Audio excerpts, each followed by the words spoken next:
Hello and welcome to another Cosmic Heart Conversation podcast.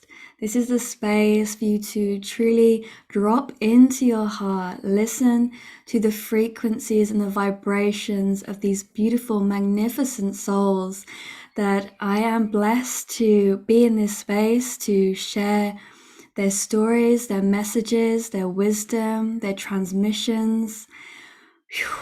We are very, very lucky and we're very blessed to all unite together. It's really, really beautiful. And today we're joined with Marissa, and Marissa is going to bring herself into this space, bring her I am presence, bringing her true purpose, her dharma to this space that we can truly feel all that she is bringing here to earth at this time. So welcome. Thank you. Thank you. It's such an honor to be here with you, sister. Thank you for inviting me and creating this beautiful basic podcast. Thank you. Thank you. So yeah, truly bring yourself in. What is it that you are here to assist with humanity at this time? Who are you? Who are you? What a beautiful question that is always expanding, always forever changing. Thank you for asking. And well, my name is Marissa. We'll start with, the name I've been given by birth, which means of the sea. So I'm very, very connected to the water and have always been since birth. So that's my earthly name, Marissa. I love the question of who are you, because there are so many different ways to answer it, and I answer it differently every time. But a little background on me. I started my earthly path and aspirations as a singer-songwriter. So I've always had a relationship with channeling. I believe channeling is just creative life force energy that just comes through us in a creative process. So I started as a singer-songwriter, and then went to school for film, documentary film. I felt like a very deep calling to bring awareness to make cultural planetary shift through film. So I worked as a documentary filmmaker for many years while developing my spiritual connection. And then started StarSeeded, where, I just started sharing my spiritual practice and my connection to the cosmos. And it just blossomed just by sharing my unique way of tuning in and dropping in and meditation. And, I truly believe that the age of the guru is over. This is the age of Aquarius, and this is the new earth is really finding that guru within, because that guru is within every single being, and we can look to others for inspiration to find that connection with the guru within. But my point being is, once I shed down my layers of how I do things differently, it's not didn't learn everything from a book or a guru, kind of just dropped into these different experiences, these different teachers that fell into my lap, which ended up to be my practice, which has shaped who I am today. And just, I feel like it's very part of my mission to assist others in dropping any limitations, any barriers, any walls of belief or limiting structures, so everyone can really feel the allowance, the permission slip to experience and co-create and feel the full spectrum of consciousness that is available to us here on Earth.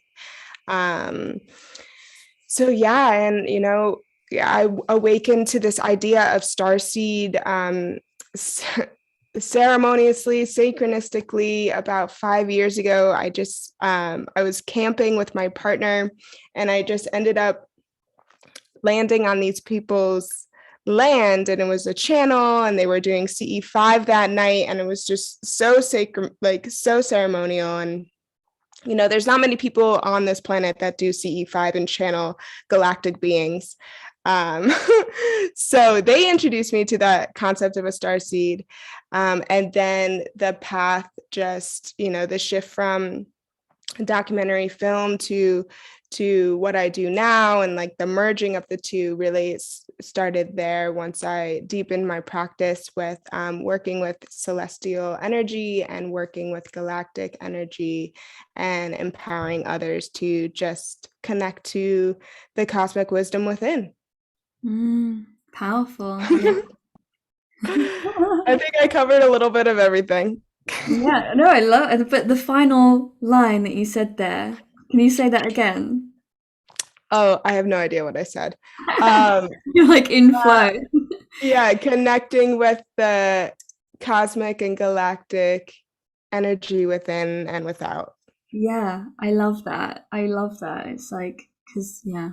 And it's interesting when you mentioned about the, the guru and finding the guru within, because I recently like realized that guru means, and I'm probably not saying it in the right framework, but it's like is the light bearer, or the one that shares light, or the one that Mm-hmm. gives light.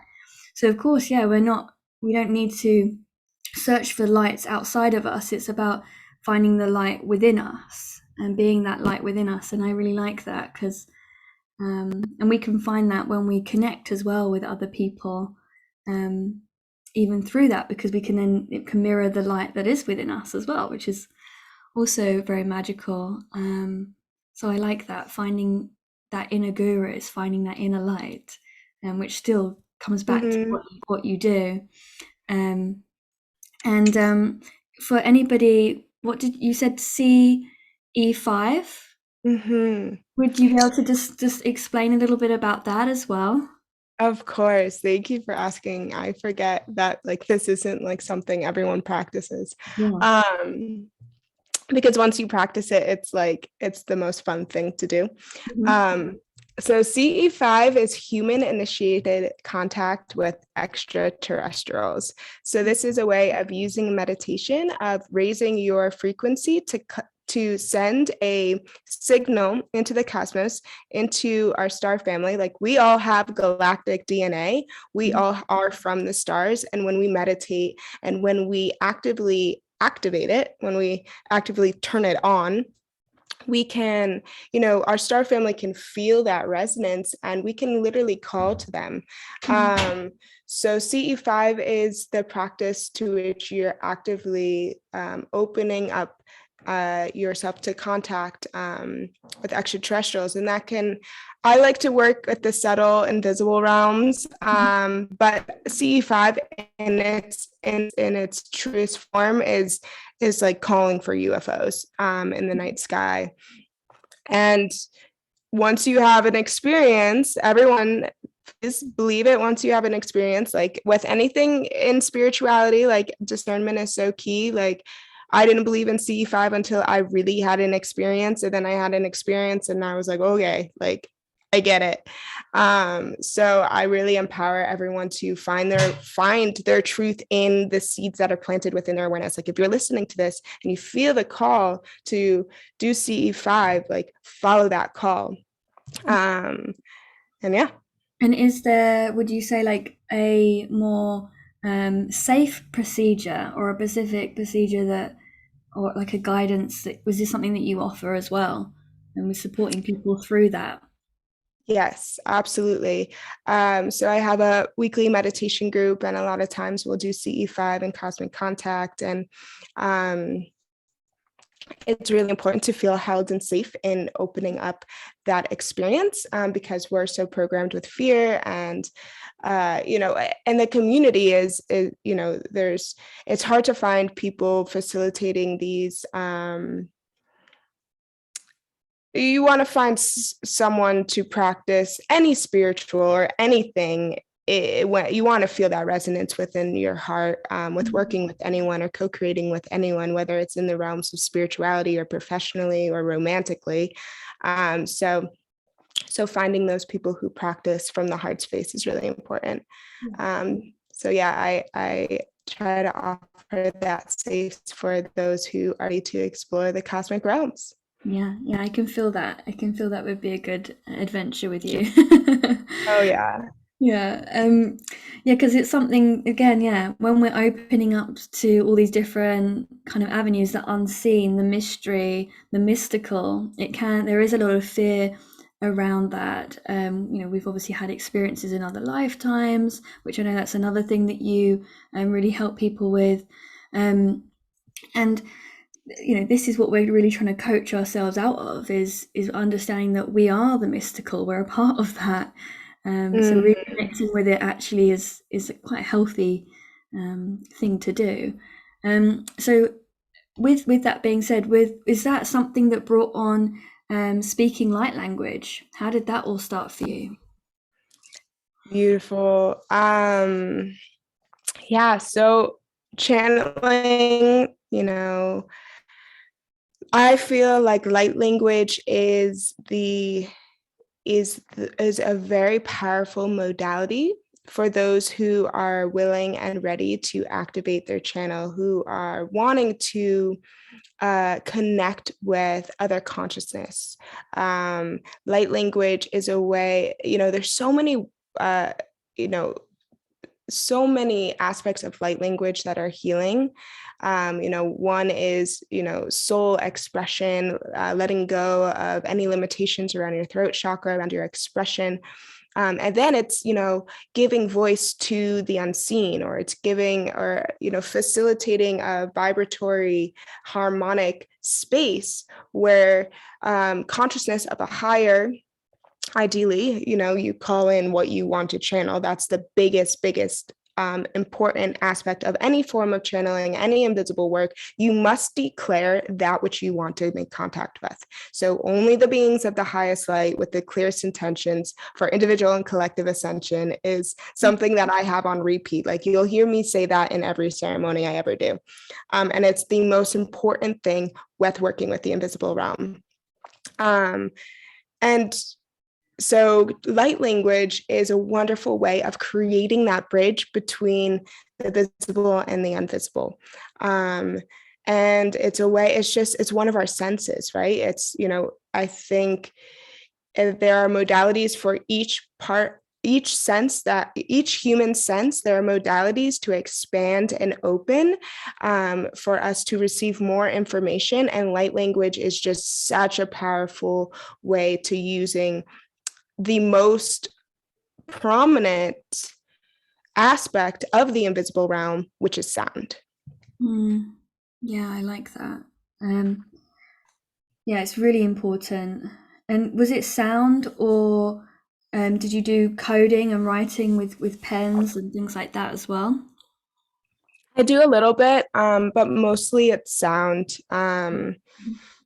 Uh, yeah, my background is in music too, so it's more comfortable for me to like tap into that. Mm. So so yeah, sound Was for me. But there's so I dance as a form of light language. It's a way of using your body as like the pen on a piece of paper. yeah, definitely. I even I've always moved my hands, even when I was a Mm, child and I'd talk, and then people would ask me like, "Well, you're always moving your hands. Like, what are you doing?" Like, I don't know. But now I really understand that it's because it's like I'm moving energy, and when I talk, it's like I have to move the energy to get it out. And so, do you find that now you can retrace back those times when you were singing and maybe you wasn't in this kind of awareness, but actually there was something going on, but you just hadn't pinpointed it at that time? that's a great question, and I think retrospectively, the answer is always quantumly, because we've already created the connection. So it's really hard to say. But yeah, I get that. I'm Yeah, not going to get too complicated. Yeah. we go where we need to go. Yeah. So yeah, where did it? I'd love to know a bit about the story of your activation, and where it all began for you. Oh, yeah, that's a great question. And this is fun because I don't know if I've ever really told the story. And, for me, light language was something I was so aware of and open to, and I understood how sacred it was. So I never forced it. Mhm. I've always played with toning, which I believe is a form of channeling light language. That's like the first step. Like for anyone who's like wanting to learn how to activate, start with some ohms and then like free flow with frequency, because when we boil down light language, we can like see the connection between how the ancient monks would tone their chakras, because each tone has a different frequency. And light language is like the next step of giving language to tone and like adding different frequencies, and which are all tones when you boil them down. So my experience started with music and toning and singing, and I went to Sicily. This was before I even knew what light language was. I went to Sicily and I found myself in like an old, deserted monastery from like the 1600s, or I forget, no, 1400s. It was so beautiful. So I literally spent 90% of my time in that space singing on I think it was the cafeteria floor. And it had like an old mural or fresco on the wall. Mm. And it would like there was doves, like it was like an abbey, and I just, it spoke to me, and I really connected back with my voice and my music, and was toning and singing. And I think like that's one thing on the light language journey, especially if you're a woman. We have so many wounds around speaking our voice or singing or, expressing ourselves. So there's a lot of alchemy that happens when you activate your light language, and invite that in your experience, because it really does offer like a quantum shift in your experience when you liberate your voice in this way. Anyways, so I was singing and toning and like playing with the acoustics and like really just like melting down the barrier between like the voice that was coming out of my mouth or me and the sounds that the building and the co-creation of everything that were happening. So I just like got into a trance state and I started singing, and there were spirits harmonizing with me.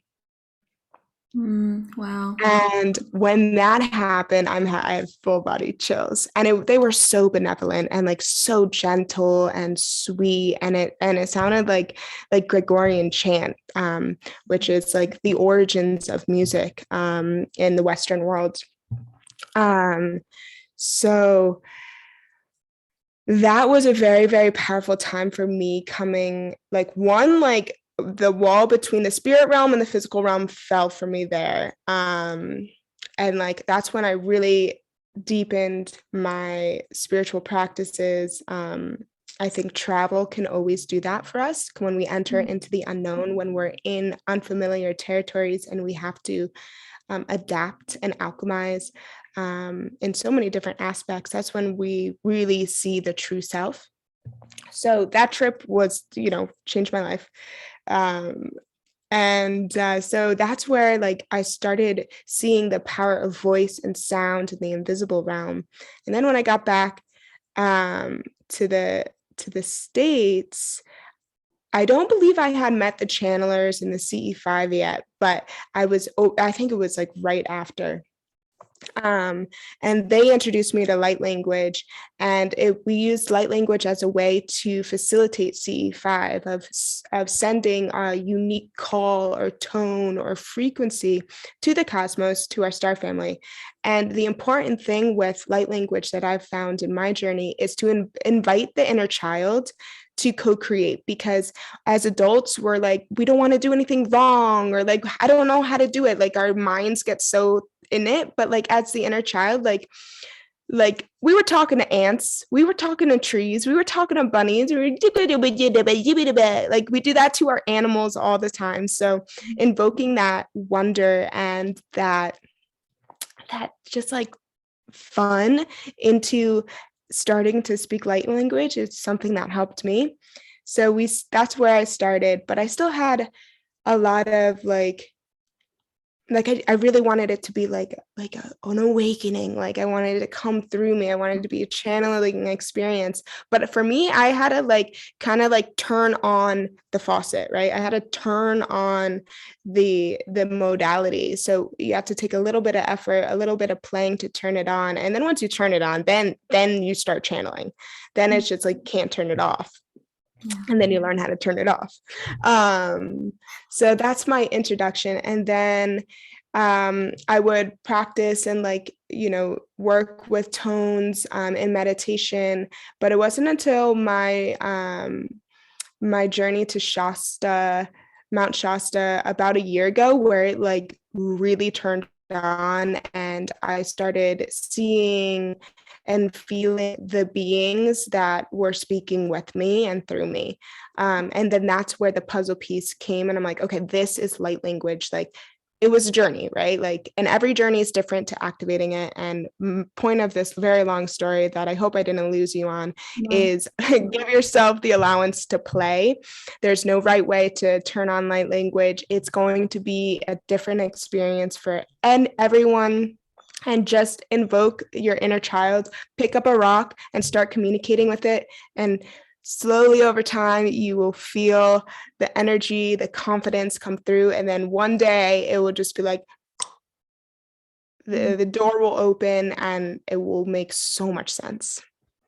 Yeah, it's so funny. You just made me chuckle. Just start talking to a rock, It's Seriously. everything is living consciousness. So get into it, get into the subtle realms, and that's a really interesting one, because we were talking about sacred sites before we started this, and the fact that your journey really started in a sacred site, a beautiful chapel. Was it a chapel or a monastery? I can't remember now. Yeah. And this beautiful place. And I've had experiences like that. You go there and it's like they were built for that sound. The harmonics, the structure is all perfectly measured and constructed for the harmonics of the voice. Why? Because obviously when you're there and you're singing, I think, and even in churches now, they have their songs, they have their hymns that they sing. What are they really doing? Maybe we've lost the real inner depth of the teachings behind that, but it's about activating some kind of connection to the divine. Absolutely. Every culture, every form of spiritual connection or religion, at the root of prayer is sound. It's the bridge between the visible and the spiritual. Definitely, yeah. And so, as comfortable as you are with it, was there any kind of ways of you thinking, am I doing the right thing here? Should I be connecting to these other beings? Are they other beings, or are they aspects of you? How do you relate to that? That is a beautiful question, and I think it's so important to ask. And my perspective is there's nothing to fear. Spirit is always looking out for us, and spirit will only show you that which you are willing to see, that which you've already that you've already accepted to see. It's the human's response to feeling and seeing things differently that create a wall of separation, of saying, oh, that's a negative energy, or that's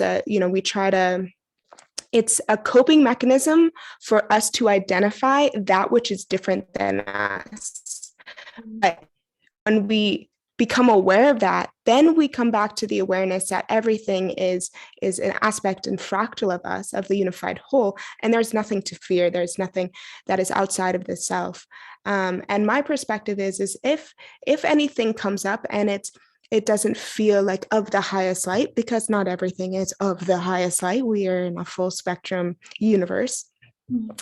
I use it as an opportunity for alchemy. So if fear comes up and say, okay, I lean in and I say, okay, I take this fear and I alchemize it into love. I take this energy that might feel greedy or might feel like a parasite or whatever my mind comes up with in the moment, and I alchemize it immediately, real time, because that is true light work, and that is where the power comes from. And there's nothing to fear. There's nothing to fear. We are in full control, and we are the highest power. If you choose to embody to the knowing that you have all of the energy, all of the tools, all of the magic within you, nothing can sway you. And then that's a learning curve, right? Like there are different ways that I have different tools in my pocket of, like, when something like spooks me, like, yelling and saying no is very helpful. And it, that's okay. That's all I'm going to say. If anything comes into your awareness that doesn't feel right, literally speak, say, no, I do not invite this energy into my experience. And the more you do that, you will realize how it just dissipates, how your fear of something expands it. So there is nothing ever to fear. There's nothing ever to fear, except fear itself. Yeah. We can even bring love into that experience and go, like, I send love to you, but Yes. this is not an experience I wish to partake in anymore. Absolutely. Always. And always say, like, I see you, I honor you, I love you. Please, I don't feel safe right now. Please leave. No. No, it's probably the most magical word in our awareness. No and yes. Yeah, that was cool. I like that. That was a really good, helpful wordage, for people to kind of, they could keep that, write that down, people listening. So you got that note, so you can refer back to that, and it's something that you can use. Yeah, thank you for that. And so there was something that was along the line, oh yes, that I really wanted to talk on. And then your journey to Mount Shasta. Can we talk more on that? Is there more to delve into? Because, come on, we all love Mount Shasta. I'm super connected with the Lemurian lineage. I do feel one day I will probably find myself there. Oh yeah, when must go. Yeah, let it weave, let it flow. But yeah, it's quite interesting that you've had a journey there. So I'd love to hear about it. What was your experiences with these beings that you were communicating and seeing, and that language coming through at that time? Oof. Well, there's so much to share, because Mount Shasta is one of the most powerful places I've ever been to. Full spectrum as well. Like, buckle up, starseed. This is the true work. Like, we came to Earth to alchemize the negative timelines, and to not fear them, and to love them, and to liberate them. And I will always say that, like, it's such a powerful part of my message of, yes. So, but okay, so where to start? I don't even know.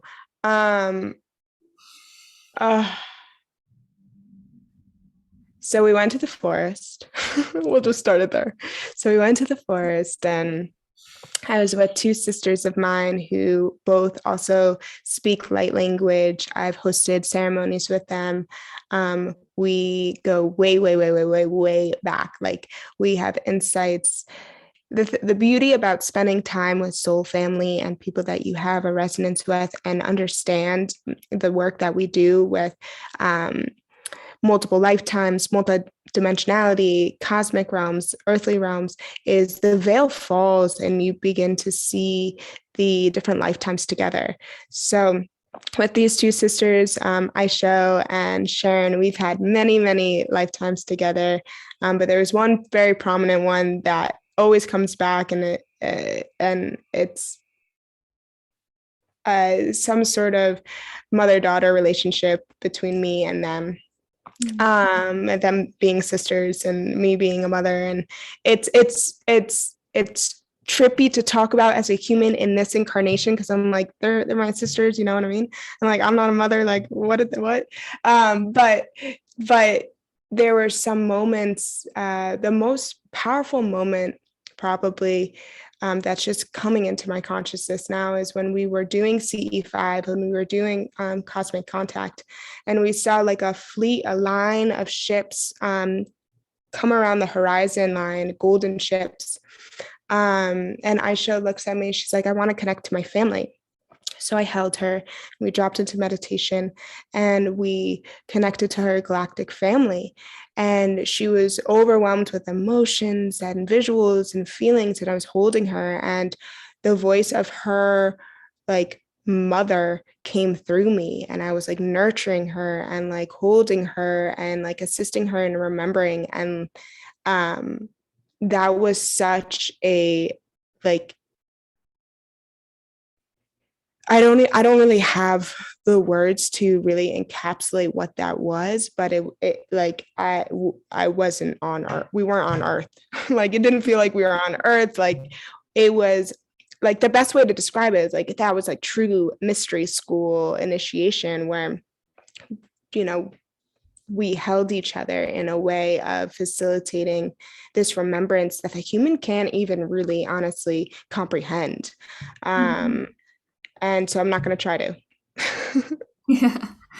Well, a lot of these things, when you see it, when you get those experiences, it really does start to shift that consciousness, because you think, okay, there's no way I could have made that up or have seen it anywhere to create that, because how would I have not had an experience anywhere else to see such a thing or to feel or sense however those experiences come in for you. But the fact that they do, it's proof, it's evidence for yourself that these experiences exist, and there are places like that out in the cosmos. Oh, absolutely. And Shasta really showed me like the multidimensionality of the soul. Cause like literally earlier that day, like I was just connecting to like divine feminine blueprint and within me, and maybe aspects of it that I've neglected, and just felt the full spectrum of the feminine wounds and liberation and ecstasy, like felt it in my body, on the land there. And it was like it was an out of body it was an out of body experience. It was it was multi-sensory, and Aisha held me earlier that day, and like coming back into my feminine form into this incarnation after feeling like all aspects of the maiden, the woman, the crone, and like coming back and being like, I am here now. So Shasta for me with those girls, like it was just like such a like, and this is I'm a firm believer in the power of three. Many believe like three is key to ascension and to tapping into otherworldly realms. That's why the Egyptians used pyramids, yada yada yada. um, so what I witnessed with those girls too, and just ceremony, is when you're open to receiving information about different lifetimes and different aspects of multidimensionality, and you're being held by sisters, those roles, like it's like they keep shifting, so we can hold each other in these different ways to remember. And that's why sisters are so important, and finding these safe spaces for remembrance is so important. And allowing yourself to feel the full spectrum of an experience, of a lifetime, of remembrance is so important, because there's so much magic in the pain, in all of it, it's beautiful. Yeah. That's really interesting, because I've remembered past lives since I was a child. And only recently, I've been doing really deep healing ceremonies and things like that, that I discovered that even some of these past lives that I'd actually remembered were actually intertwined with other people that I'd picked up on some of their past lives, and of course some of it was mine, and it was all very traumatic. But being that age, not really knowing what's going on, I just you have these severe nightmares. Someone you know, your family tends to tell you you've got a nightmare, it's just a dream. Or they just go, Mhm. okay, okay, but that's it. There's not really kind of like healing that can come with that. And I've only really recently been healing some of these experiences, not necessarily even the experience itself. Like I've worked on that. And then there was this other layer of like, okay, now I need to heal that child that witnessed that, you know, at 3 years old. And it was like, what has just happened? How have I just seen my death in another lifetime? I knew that, Mhm. you know, I wonder if you could talk on that, because I know if you do these past life regressions, and how does that come up? How do we heal and work through that and identify where that, why does it even come up for us in wherever, whatever spectrum or timeline within our experience, are these things coming up for people? Because I've asked actually too many questions there, but Got you. yeah, I don't want to ask too many in one go because I'm spiraling of like, there's all these We're questions flowing. past This is real time portal weaving, portal making. life. And it, like, thank you all for joining us in this, like, how we like, yeah, I love it. This is why like communicating and like dropping in with sisters is so important, because we do create these little portals of remembrance and acceptance. So the key is to let go of the need to know. It's super simple, because we're trying to understand from this incarnation's perspective that knows nothing about the other incarnations. And it's important to let go of the egos want to cling to being like, oh, that was my lifetime, or oh, that was a fractalized part of the whole. Let go of like any sort of need to identify with any mystical extraordinary experience, because the key to the human experience is wholeness. So if an experience brings you out of wholeness, just take it as it is, journal about it. Don't cling on to the need to know and create density around the remembrance. Just allow the remembrance to be and to come back into wholeness, into the heart center.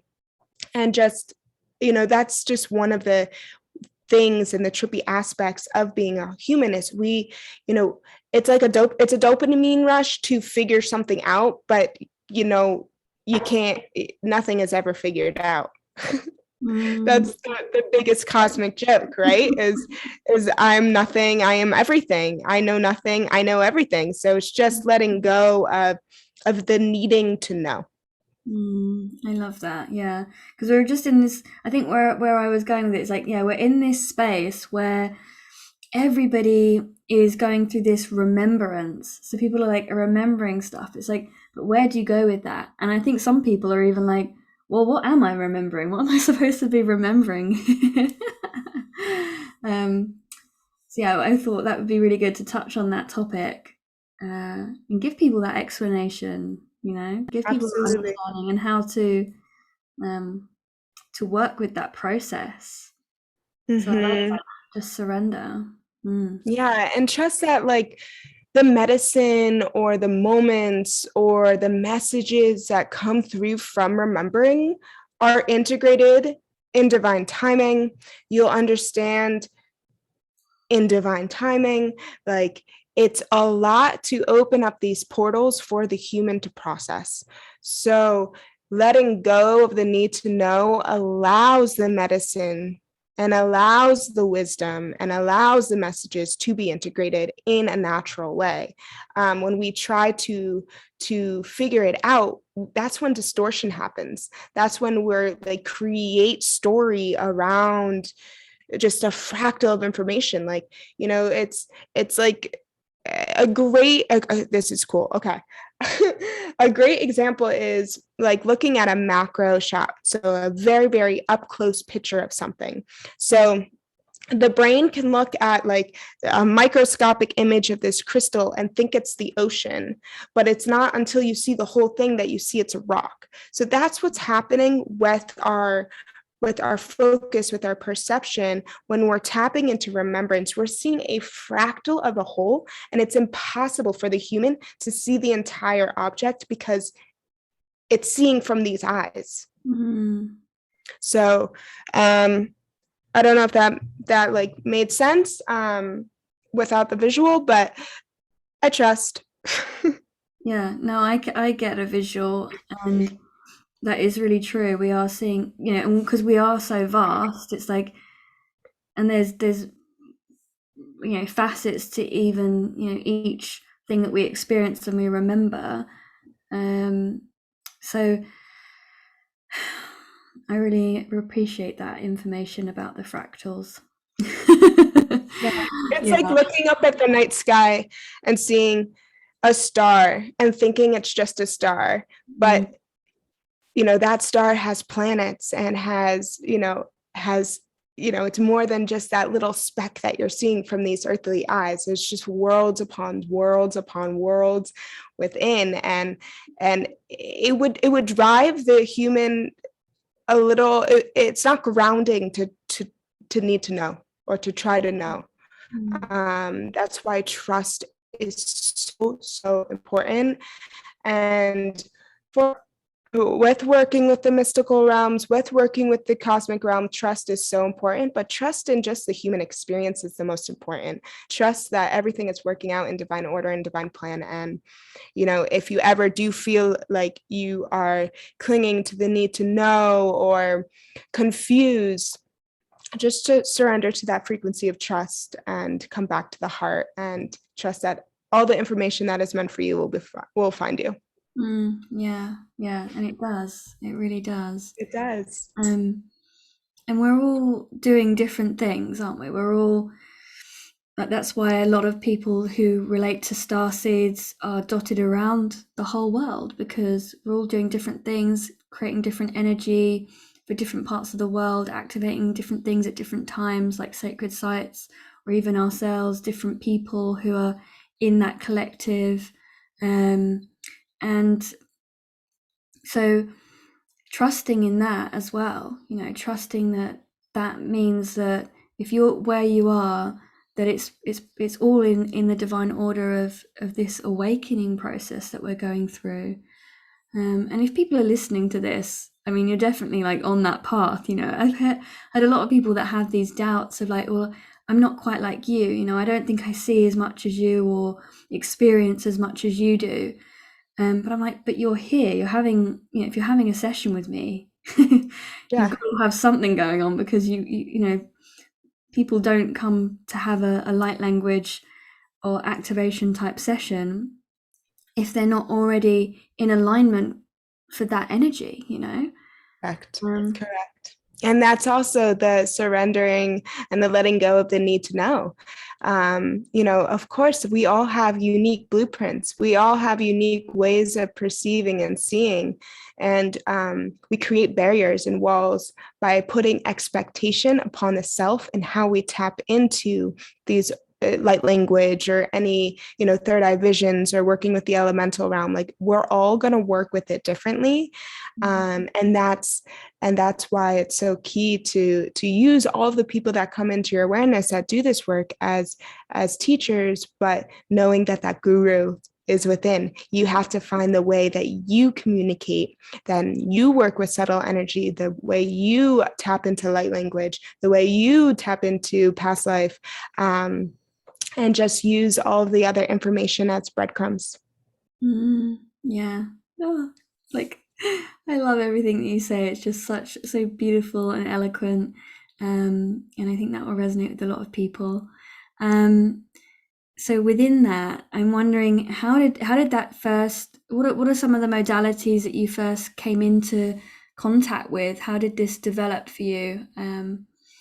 Yeah, especially something with elements, something with you contacted with starting to work with elements. Where to begin? So if you follow me on social media or like me at all, I've heard my story. I connect with dolphins, which is tied to Sirius, the Sirius star system. And like I said, my name means of the sea. And I think so so many people are like, I don't know my starseed origin, yada, yada, yada. One, you're all of it. And two, like there are so many galactic races that are far beyond Pleiadian, Sirian, Arcturian, Lyran, Vegan. Let yourself like let go of the need to know. But there's so many tools and seeds planted in our awareness by our higher self for when we drop back into Earth. So my name means of the sea. I was born in Waterbury, and like my entire natal chart is water. I swam competitively for about 10 years and didn't really like it. I don't really like to be told what to do by a coach or anyone. But the way I coped with like 5 hours of in the pool, because that's what you do when you're half mermaid, half human, and think you're just in swim practice. But what I would do to pass the time is I would write music and I would sing underwater. And later on in my awakening journey, something that really instigated my starseed awakening and my devotion to this work now is that I dove into this memory of being this celestial dolphin on Sirius. And I would sing and weave frequencies and music underwater and in the air. And I was a bridge between the water and the ether. So the dolphin would like sing and gather frequencies under the water and then like jump and have wings and then communicate the water tones into the ether tones. And so when I awakened to that remembrance, I also got like confirmation, like so many confirmations of that, like during that set, like it's a whole story. But so I hate to hear it. It's so good. I don't even like. So I had that regression with the channel that I spoke about before when I just like landed on their land and they were doing CE5. This was a past life regression that was initiated by them. And so I had that whole experience in my own experience, and it was literally reflected back to me verbatim by the channel. They're like, I see you as a celestial dolphin. And I was like, I literally just had that entire experience within my mind's eye. And I didn't communicate like anything, there was no way for the channel or anyone to know that I had that experience, and it was just reflected right back to me like in real time. And I was like, okay, like okay. So that's what awakened my power to past life regression and like working with channels. And so once I awakened to that visual and to that remembrance of my ability to work with water and ether, then I made the connection of like, oh, I spent like 10 years singing underwater. Like that was part of a coping mechanism that I had to do to like feel comfortable in this human experience or like get through swim practice, we can just say. So, once you awaken and once you remember things that have just full resonance in your mission, in your dharma, in what you're supposed to do, all the puzzle pieces just fit and you see the synchronicities. So yeah, I don't know where I am in the storytelling, but that's where I am.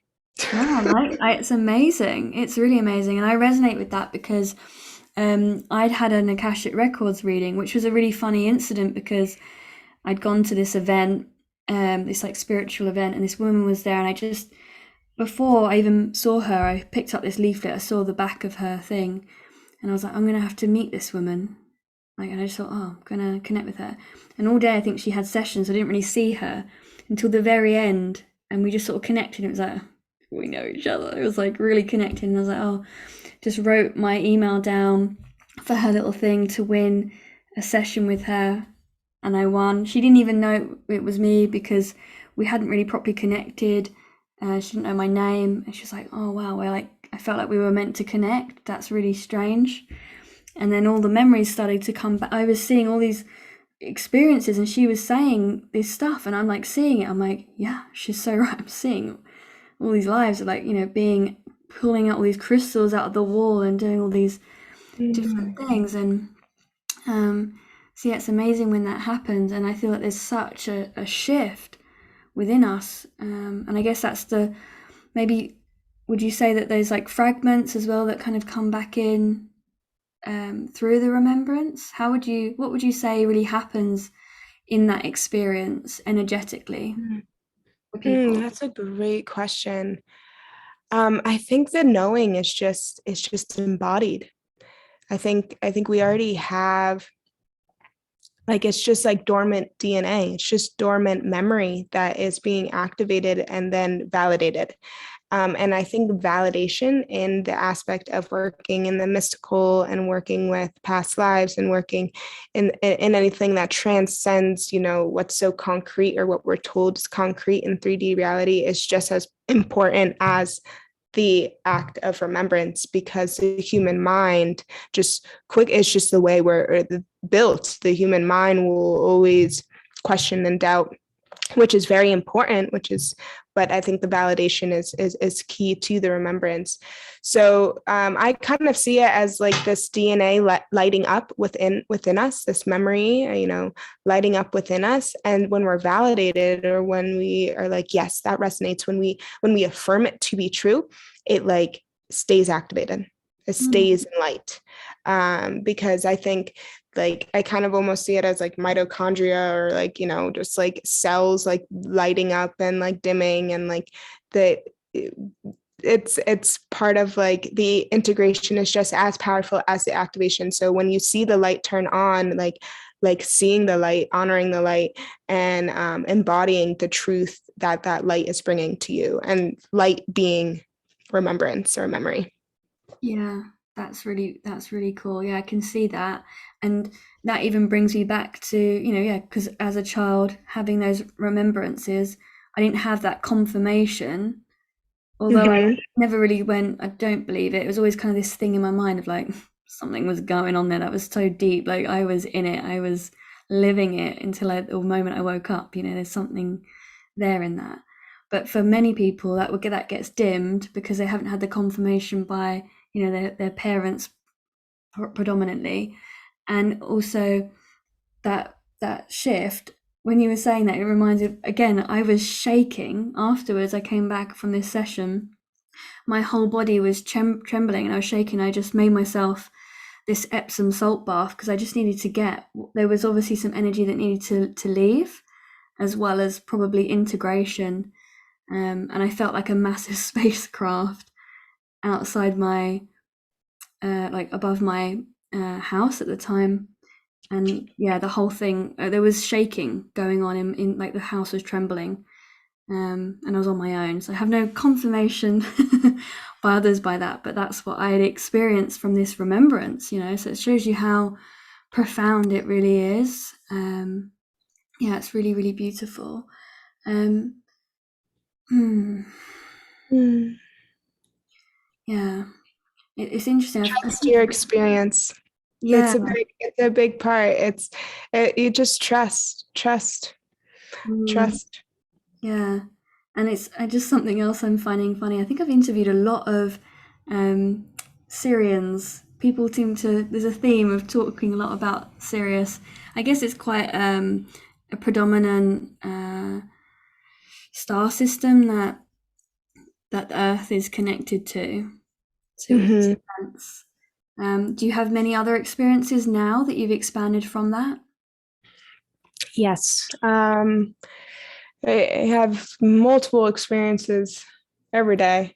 Um, I mean, so many. I don't even know where to start. I Shasta, because we've been talking about Shasta. Mm. Shasta awakened a Venusian guide, or a Venusian incarnation, whatever it may be, that is very visceral. Whenever I call upon this guide or even talk about him, it's like I feel like almost like a Kundalini awakening. Like I have, like, I can't even talk. It just immediately drops into this remembrance, and I have these like chills up my spine. whenever I call upon this Venusian guide or aspect of the self, which is something that activated in Shasta. And it was also a big part of activating my light language. Yeah. Big royal cone-headed, for lack of a better word, like being with like pink and like, oh, the visual of it is so beautiful. I wish I was a better visual artist so I could draw it, but I'm sending everyone a telepathic image of it. But yeah, so sometimes we have these experiences with remembrance, and it's like, trust if your body is reacting. Like, that is a confirmation. Trust in the way your body receives that information. So for me, even like I'm at a loss of words. I've like just transported just like by connecting and calling that Venusian aspect in. And it's a very beautiful regal presence that I work with very intimately. Beautiful. And that's it. And that goes for all things. When you say about feeling into your body, it really does. You know, everything we do when we're interacting with other human beings, or we're gonna go and do something that day, how does that feel in the body? You know, do we actually really want to do it? Do we really want to interact with that person? It will feel that in the body. If it's going to feel really good, you tend to feel that sensation, and it will be different for everybody. Again, that's with the intuition of uniqueness. Oh, that's cool. So have you had any connections with any beings that have been completely not really mentioned before by anybody else? Because we talk a lot about lots of we got like a list. Yeah. And we seem to sort of talk about that list, but obviously you mentioned there were some that are beyond this list. I'd just love to know if you have anything to talk about that. So the way I practice with working with the invisible realm and working with the unknown really is I let it stay unknown. Which I think is really, we all choose to work with this type of energy differently. Like, some people I think are meant to be like explorers and like, find new races and classify them and like write down their traits. But for me, I feel like a lot of what I do is witnessing and unconditionally loving anything that comes into my awareness. And I try my best. I've let go of the need to classify or identify with all things. Like, that's why even asking me who I am, I'm like, I have dissolved all stories, but my name is Marissa. And that's just how I work. Some people really are more like detective and like, want to get their what are they called? Oh boy. Magnifying glass out and like dissect and like understand. But like for me, like I love the mystery. I love the unknown. I'm more comfortable in the unknown. So long story short, no. I don't have any information for you. That's cool because I always say about it is that connectiveness to love, the vibration of love, and if how it's feeling, and really that's the main importance of it. And I'm quite a visual person as well, and I get more like visuals that I just understand rather than getting like names and certain things. And sometimes when someone else says something and they start describing something, or I see a picture, I'm like, oh, that's that thing, that's the not thing, but there's that, they're the beings. And then I'm like, oh right, that's the name that other people have given them. I'm just working with them, we're just connecting, me and the beings.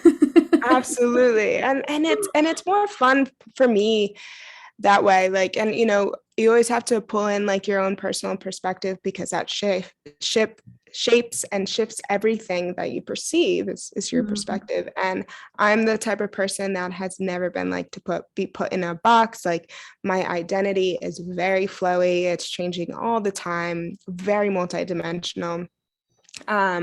So why would I do that to another being by identifying them or putting them in a box? So unless it's like loud and clear, I don't like ask or like try to figure it out. And that's just again how I work. And I think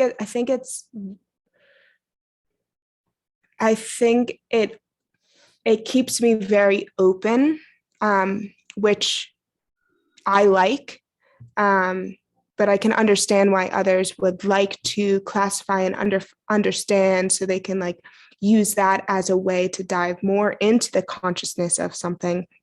I'm more of like a full spectrum, full picture experiencer, if that makes sense. No, it does. But what I really like about your take, which I really resonate with, and I think that just so that for everybody to really take this, is that it's like letting go of that uncertainty, or when we are looking at people and we think they know everything and they've got so much sus and that you haven't, it's like, look, there are people that don't, and then they're receiving so much expansion and connectiveness actually through that. Mm-hmm. There's a gift in that. There's a gift in not putting like a very human intellectual construct around something. Yep. Because quite often that's still coming from the mind, isn't it? Where we're Absolutely. asking the mind to, give us details and information. So that's really interesting. So, like, on that note, I'm wondering if you would be open to sharing a transmission that would really bring like a nice resonance with this frequency that we've been discussing. I feel that there's something that could really come through to benefit this information. It would be an honor. Thank you. So if you're listening and you're dropping in, take a moment to just breathe into your heart space. Exhaling, releasing, surrendering, letting go of the mind for a moment and just allowing the walls of the heart to open. And taking a deep breath in, feeling the chest expand, feeling the heart expand, feeling a wave of unconditional love just wash over your being. And exhale with a telepathic yes that you are ready to receive these codes. Ikia koayashia nakia pakaritia suku o shukotoya. Itikiyama ishukwa siatea, ishutukukakariti ama, aitikieretikoya sikishuasi, atokomoya te si tikikoatea, ikukwasi, aritiomo, aishioasi arerekia koekimatea, sumokareteasi, sumoreteake, Oshotokeake.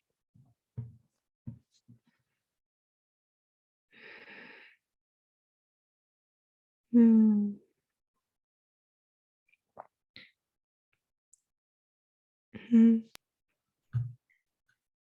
Thank you. Thank you. Everybody take a breath.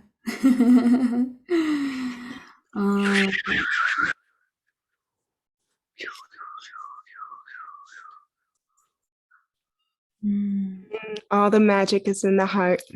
It really is, yeah. Mm-hmm.